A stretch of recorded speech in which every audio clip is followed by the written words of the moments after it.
ya Timvetse, nthawi imene timakhala tikuona nkhani zikuluzikulu zimene zikuchitika mdziko muno, kumaona kuti nkhani zimenezi tingazimvetse bwanji, chikuchitika ndi chani, tikulowera kuti tikuchokera kuti. Ndi program ineyi ya Timvetse. Ine ndi Blessings Kanache, ndifuna ndikulandireni konse kumene muli, mukhale pomwepo nthawi imeneyi. Program uno sindimakhala ndekha, timakhala anthu angapo ndithu tikakhala tuli pa malo ano. Tsiku la lero tili ndi Humphrey Mvula amene ndi mmodzi mwa akatswiri amene amayankhulapo nkhani za ndale komanso zosiyanasiyana zochitika mdziko muno. Tikulandireni Mr. Mvula. Zikomo kwambiri tiwalandireso anthu amene akutionera pano ndikutimvera mawayilesi osiyana-siyana. Zikomo kwambiri. Thank you so much. Thank you so much. Maso ndi Mr. Timothy Kateta amene ndi our senior reporter tunankhani wankulu ndithu wembese kuno. Tikulandire Timothy. Zikomo kwambiri Mr. Kanache. Ndithokoza kwambiri. Our own analyst. Chabwino tinene kuti tsiku la lero pani nkhani zambiri zachitika. Koma tafati yambi ndi nkhani zakhazochitika ku UTM. Ndaona kuti ku UTM panopo ndikudziwa ndakakonda muna nthana kati ku America kwachitika nkhani kwanje osamalira ku America tika amakhana ku America pafati yambe kaye amati east west home is best tiyambe kaye ku nyumba. Nkhani imeneyi ndi ya chipani cha UTM takhati kuona kuchitika zambiri, ena kulankhula zawo koma dzulo tinaona kuti kwabwera sanity. Chikuchitika njani kumeneko ku UTM? Tiyambe ndi Mr. Mvula. Taonapo ndithu dzulo kuti for the first time taona kuti kukhangati zinthu zikutheka. Ndizoona kuti ku chipani cha UTM kuyambira dzulo madzulo kunaoneka kuti kwabwera zinthu zabwino. Chicho chake bata labwerera. Amene chipani chimenera kuendera limodzi. So anthu atakukambirana atakukhala table limodzi. Tikumva kuti kunali meeting imene chair anali a president amene a president a UTM. Ndikoyamba kuti ndamva kaya ndi awa publicity secretary wa secretary general akuachula kuti a president athu kuonesa kuti aposona awavomereza kuti awanda president athu. Chikwambuyo mosemu anjawala he was shooting from the hip kungolankhula amene angafunire zinthu zosapikidwa basa amalankhula. ASG na osakariati msama pangaliko organize bwino kwenda zapeze kuti chipani chikuenda different levels zusakhala bwino kwenda papa mwina agwirizana. Look pompa na maprogram amene mwapanga mukhala nawo maprogram ano akanache takati kulimbikisa kuti mukupwasula chipani ndi manja anu chikwa mufuna atulankane akuthandizeni kuendesa chipani chikwa mathandiza lo chimataini. You specialize in conflict. Oh yes. You specialize in news is something that is unusual. Yes. Samaziwa kuti anyamata wakateta wandia ajimenali hapa ankatwa chito yao njofuna kuona pamene zasokonekera pati kupaza news. So you were playing to that. They were playing to the gallery. They were playing kanga tipano. So zimene ziyasizingathandizi. Now I'm still not comfortable because yes, per national level, they need to address my regional structures, my district structures. The ENA, ideally in a well-run party, when you lose a leader, you are supposed to go back to my conferences, which are my conference, regional conference. Kwa kwanda anpacho kwa uza kuru apacho zadigweres tipange bwanji. They get the views of those people, and then you also structure the convention, teachipanga bunch, outline the rules and regulations, the process could hear the judge and the judge. So if they don't manage that small bit, the 1 week left, they could even if they go and agree it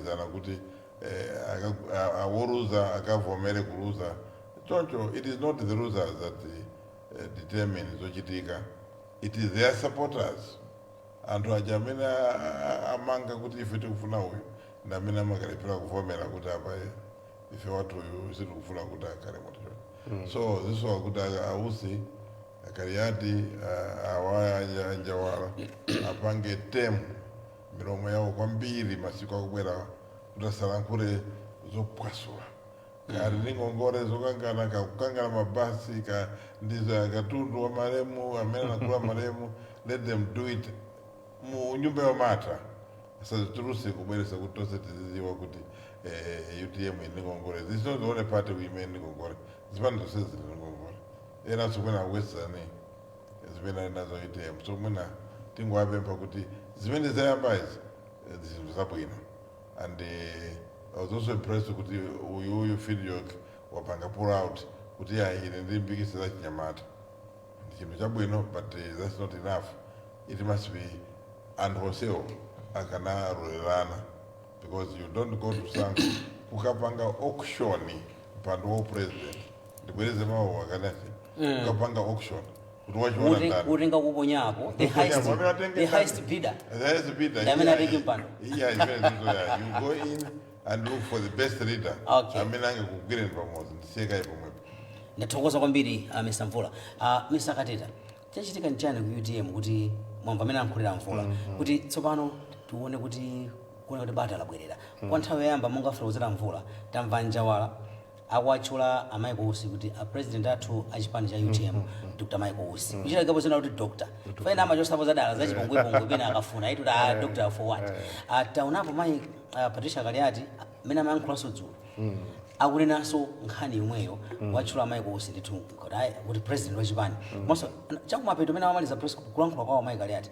Achanena kuti I would need for a natural Usi kuti ndamene akupitiriza kuti legacy ya SKC amene anayambisa chipani ichi ndi mfundo zake zisafe anachua chakumapeto kuti amayankhula mwina but minute or two chakumapeto so alisamadaba kuti anthuwa afika pogwirizana chonchi.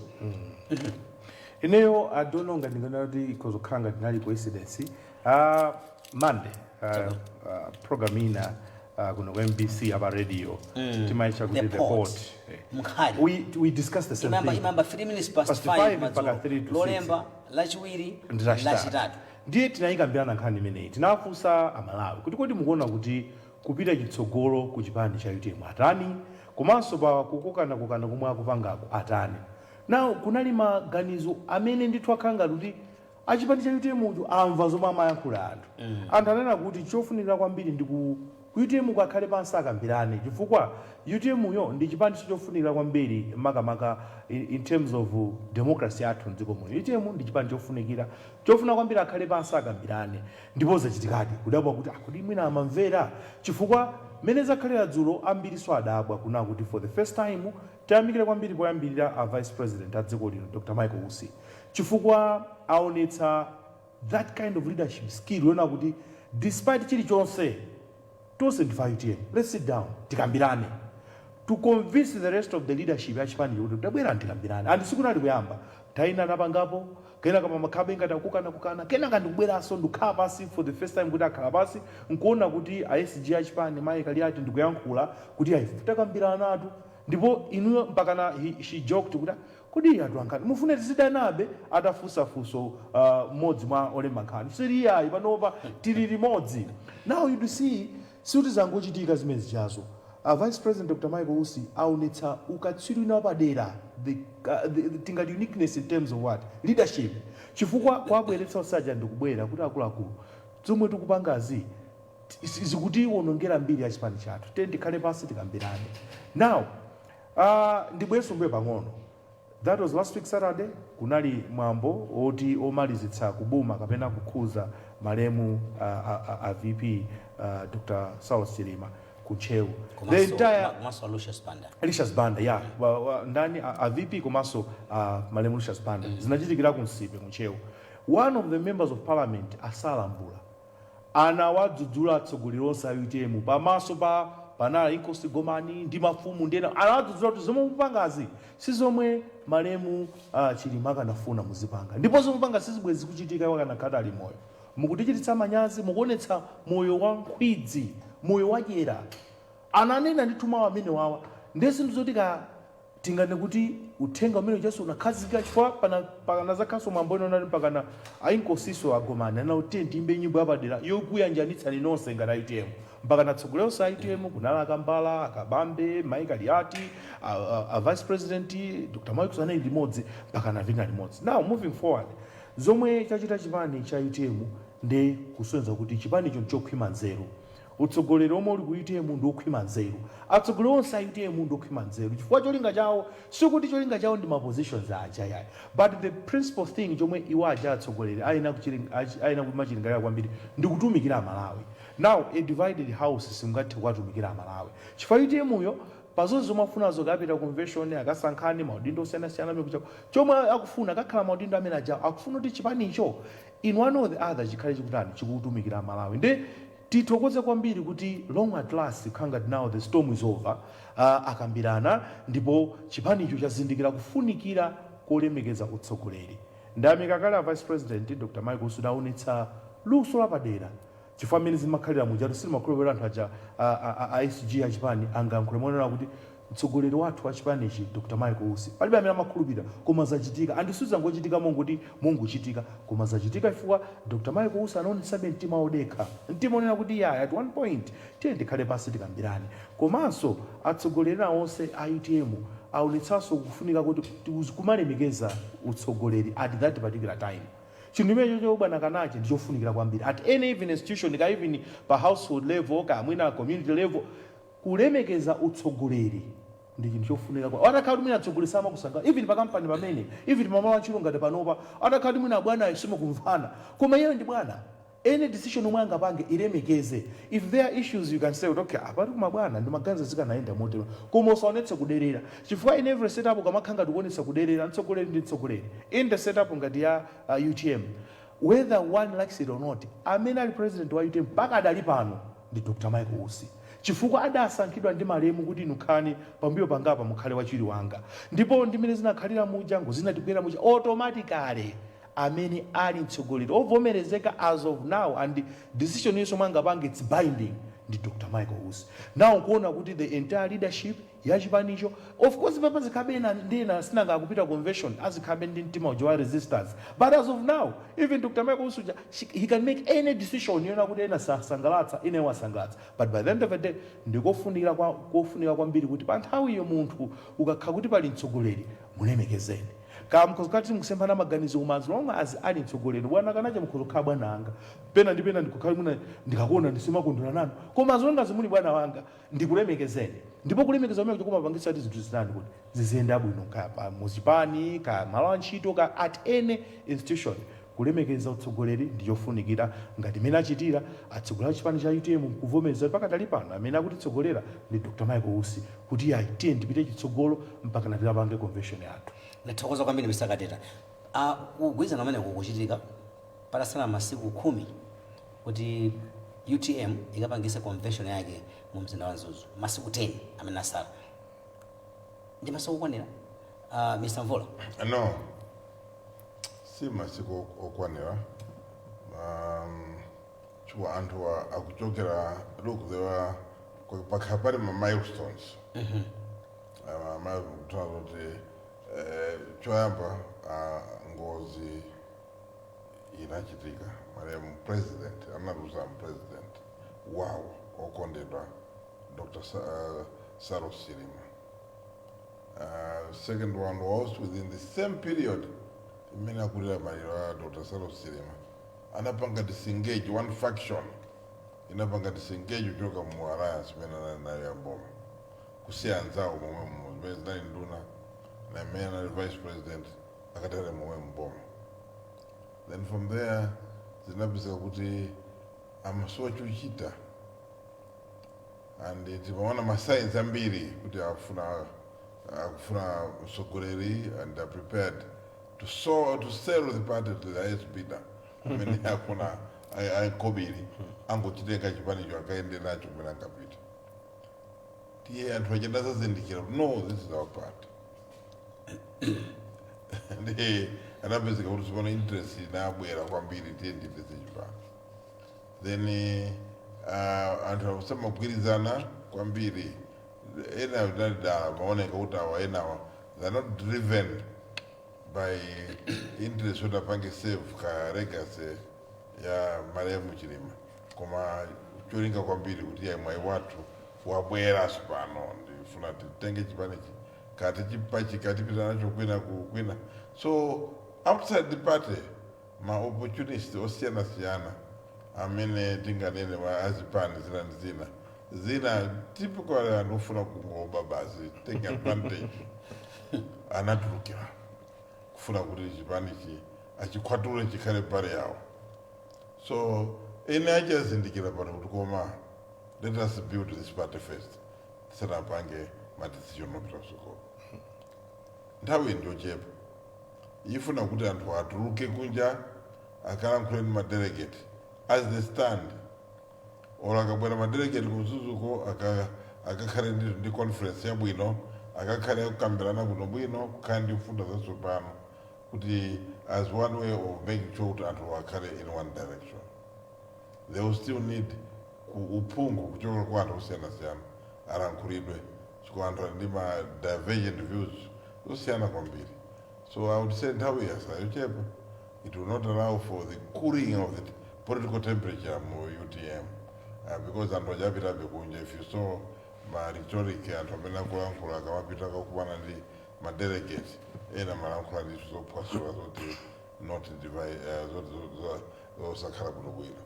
Then within the party there was no voice of reason, meaning kuti munaibe munthu wamkulu samalemekeza anthu katulendo akambala ajanamba pokale ndi ena komanso iwo samatuluka to bring that party together. And then the party is suffering from a problem yonena kuti after Dr. Chirima kunalibe munthu wina who would have fitted into the shoes of Chirima. Chirima anali wang'ono in terms of years koma anali wamkulu. He behaved like a mature person. He had very huge resistance and tolerance of Antoine. So many of us saw Montusano, Mikoko Gona, you know, here, Yakura, Silva Pangais, Silvenda John to come the crisis. So you say, and how you live or Paribe, I would say, Dawi Paribe, but when let's just hope for the best. And beyond that, they will need to move quickly. Kuti akonza national executive, akonza some regional committees, akonza some district committees, and they should be able to identify my candidates au councillor ndi MP. Chama ndithokoza kwambiri na misavula akateta mukuti bwanji. Mene afotokoza bambo Mvula kunena kuti nthawi ikhoza kukhala kuti yawachepera poona kuti akuti akhazikika poona kuti pa 17 tikapangitse ndithu convention. Anyway, it will be up to the National Executive Committee achipani yokuti let's still go ahead kupangitsa convention pa 17 ipo kapena they would still give themselves some room kuna kuti tizomo zachitika dzozija. It's a good starting point kuti akamakapita omwe kuchako akapite ali everybody else akakha kuti he or she has cooled down, chipanicho chatenga direction imodzi. In fact ineyo if I were their advisor, I would have said, just give yourself some time. So seminar for Mvula would mukonze ma structures bwino, ma delegates bwino. Because as of now, that was the actual UTM inakumana dzolija. That's my opinion.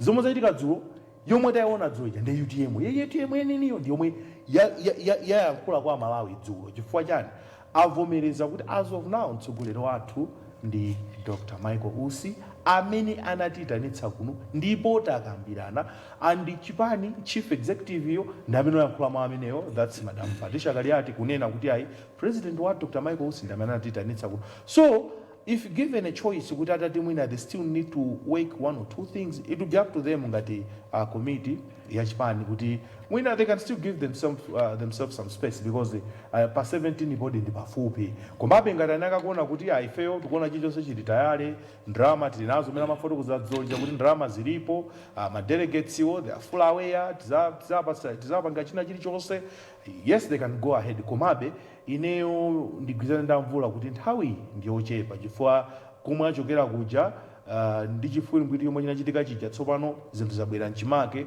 sangakhalebe kuti under pressure because panopa direction ya chipaniyo yaoneka tsopano kuti ife ngati chipani tagwirizana tife tiyende limodzi. As of now amene anali mtsogoleri wathu ndi Dr. Michael Usi amene tikuyenda nawo limodzi ndi amene anatitana kuno nkudzati khazika pasi takambirana. So sangakhalebe kuti under pressure kuti they can still maintain tsiku la pa 17 kwa amene ndafotokoza kale it will be up to them.